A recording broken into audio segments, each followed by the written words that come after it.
판결 이후에 참고인이 이 유죄 판결의 기초를 흔드는 핵심 증인들에 대한 취재를 하신 것으로, 그리고 기사가 나온 것으로 보여지는데요. 이 판결의 기초는 뭐냐 하면은 김성태, 방용철, 안부수, 아까 3인 성호 말씀드렸다시피 이 3인의 증언이 일치한다. 그래서 이건 유죄다. 전반적인 판결은 그렇거든요. 근데 지금 참고인이 그 1심 판결 이후에 취재하신 내용에 따르면 특히나 이 3인의 진술 세미나 부분을 취재를 하셨어요. 네. 그 부분을 좀 간략히 말씀해 주실 수 있습니까? 제가 말씀드리겠습니다. 날짜를 정확히 특정해서 말씀드리겠습니다. 2023년 3월 18일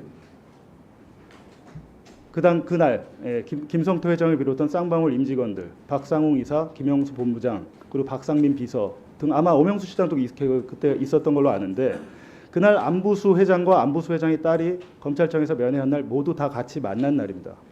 근데 제가 알기로 재판부의 그 법무부에서 출정 기록을 제출했을 때 작년 3월 18일을 뺐더군요.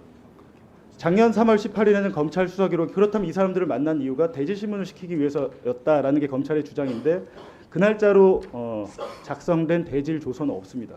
오히려 그날 진술 세미나를 했다고 제가 강하게 의심하는 이유는 3월 18일에는 조서가 없는데 3월 19일과 20일자에 대질신문 조서가 각각 하나씩 총 2개가 있어요. 근데 저는 살면서 그런 희한한 대질신문 조서는 처음 봤습니다. 대질이란 것은 통상 공범관계에서 서로 간의 얘기가 주장이 다를 때 누구 말이 맞는 건지 이렇게 비교해 보려고 검사가 하는 것인데, 5명이 나와요. 그날 김성태, 방용철, 최수용, 안부수 등등해서 5명이 나오는데, 김성태 회장이 잘 모르거나 대답하지 못하는 부분을 나머지 멤버들이 채워주는 형태를 하고 있습니다. 그래서 제가 그게 진술 세미나죠. 네, 3월 19일과 20일에 어느 정도 1차 진술 세미나가 훈련 결과가 끝났다는 것이고, 그 이후에 5월부터는 아마 이화영 부지사에 대해서 그런 회유가 있지 않았을까, 저는 그렇게 보고 있습니다. 네, 진술 세미나 관련해서 안부수 딸의 카톡 내용 좀 올려주세요. 지금 이제 참고인이 취재해서 이 기사화한 내용들이거든요. 아빠가 검찰과 합의했어. 쌍방울 관계자끼리는 다 합을 맞췄대. 네.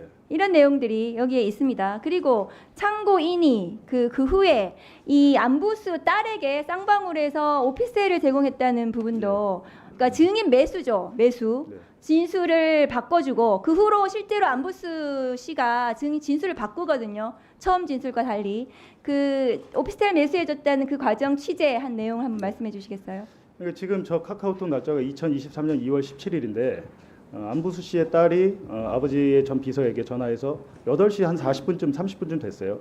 아버지가 도대체 8시 40분 30분 전에 출정을 간 것 같지도 않은데 딸에게 어떻게 전화를 했는지 모르겠으나 검찰하고 보석을 합의를 봤다라고 하고, 그러니까 딸은 걱정을 해요. 아버지 진술 바꾸면 안 되는데 이화영 부지사 계속 그대로 진술 유지해야 되는 거 아니야라고 하니까, 아니야 아빠가 다 알아서 할게 라고 하고, 딸이 또 하는 얘기가 뭐냐면 검찰에서 돌려받은 폰을 쌍방울을 주기로 했어 라고 실제로, 그리고 다음날 3월 19일에 쌍방울 측에서 딸을 만나서 안부수의 휴대전화를 가져갑니다.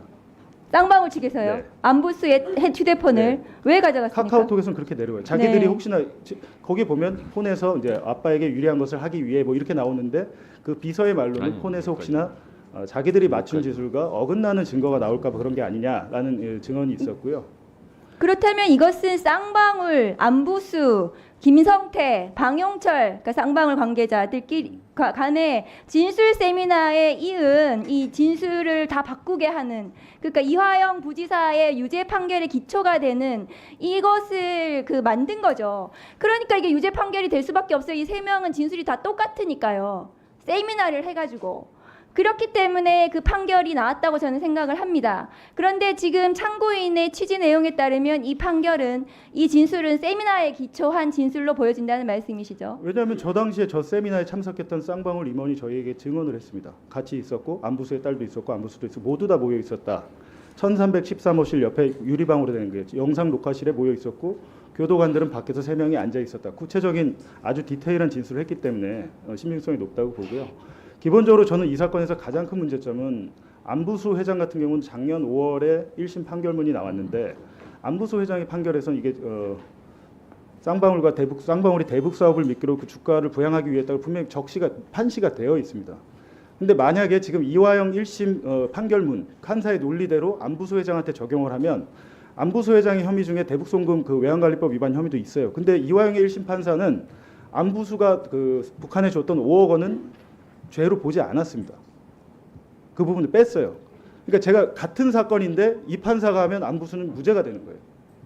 저는 같은 사건에서 판사를 누구냐를 만나느냐에 따라서 죄가 되고 안 되는 게 이게 참 심각한 문제다 이런 생각을 하고 있습니다. 네, 그렇게 기소하고 검찰이 얼마나 부당하게 잘못 재판을 했는지 이따가 네, 수고하셨습니다.